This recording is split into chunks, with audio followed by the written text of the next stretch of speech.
Hello everyone. In this video, we are discussing about the definition of linear dependent and linearly independent. This topic belongs to a vector space.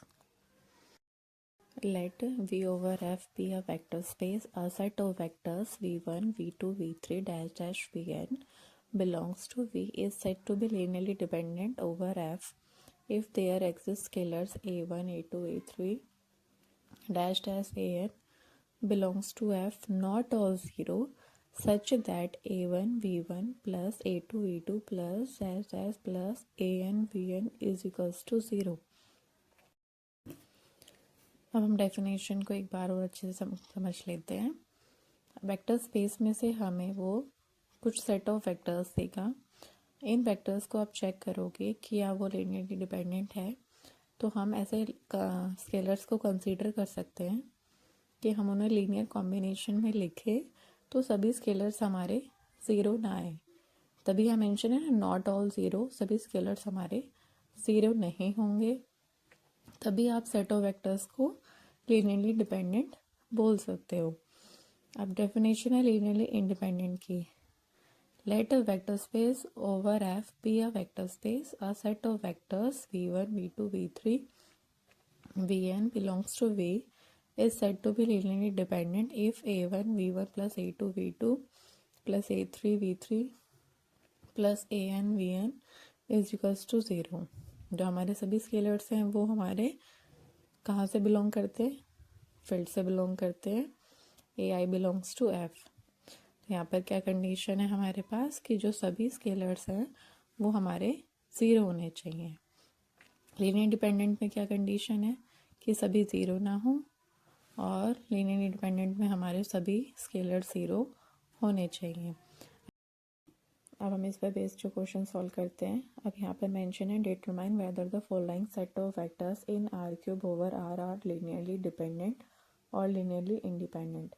आपके पास vector है 1 2 0, second है 0 3 1, third one है -1 0 1.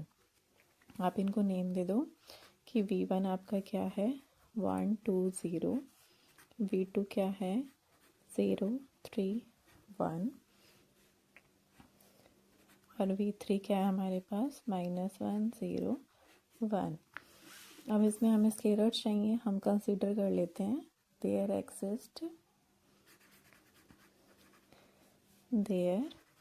Exist scalars a b c such that आप क्या लिख सको a1 v1 b plus b v2 plus c v3 is equals to 0. अब हम चेक करेंगे कि हमारे a b c सभी ज़ीरो हैं या हमारे पास नॉन ज़ीरो स्केलर्स भी एक्सिस्ट करते हैं.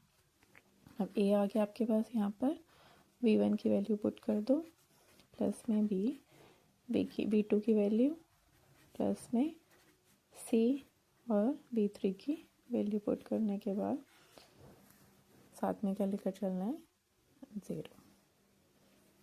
अब इसे सॉल्व करते हैं. इसे मल्टीप्लाई करेंगे तो हमारे कॉरस्पॉन्डिंग एलिमेंट्स मल्टीप्लाई होते हैं. a की 1 से फिर 2a फिर 0. सिमिलरली यहाँ पर मल्टीप्लाई कर दिया, यहाँ पर -c 0 c किसके इक्वल आ गया 0 के. जब हम ऐड करते हैं तो हमारे कॉरस्पॉन्डिंग एलिमेंट्स ऐड होते हैं, कि इसमें ऐड होगा. तो यहाँ पर क्या आएगा a प्लस 0 -c, फिर ये इसके साथ ऐड होगा 2a प्लस 3b प्लस 0. अब थर्ड कोऑर्डिनेट के साथ तो 0 plus b plus c is equals to 0. अब ये हमारे पास तीन कोऑर्डिनेट आ गए किसके इक्वल है 0 के, तो सभी कोऑर्डिनेट भी हमारे 0 होंगे. तो यहाँ से इक्वेशन बन गई हमारी a माइनस सी 0. यहाँ से क्या बन गया 3b 2a प्लस 3b 0 और b प्लस c 0. अब आपको फाइंड करनी है a b c की वैल्यू. चेक करते हैं. जैसे हमारे पास यहाँ से क्या आ गया a is equals to c. अब आप यहाँ पुट कर दो तो क्या बन गया 2c plus 3b is equals to 0। ये इक्वेशन है हमारे पास b प्लस सी 0। तो हम क्या कर सकते हैं, एलिमेंट्स को सेम बना लेते हैं, कोफिशिएंट्स को। मान लो हमने इसको 2 से मल्टीप्लाई कर लिया, तो यहाँ पे क्या आ गया, 2c प्लस 2b 0। इसे सॉल्व करोगे, सॉल्व सबको करना आता होगा, 2c माइनस 2c 0, ये प्लस b 0। यहाँ से मेरे पास क्या आ गया, b 0। अब b 0 आ गया, दिस इम्प्लाई b 0।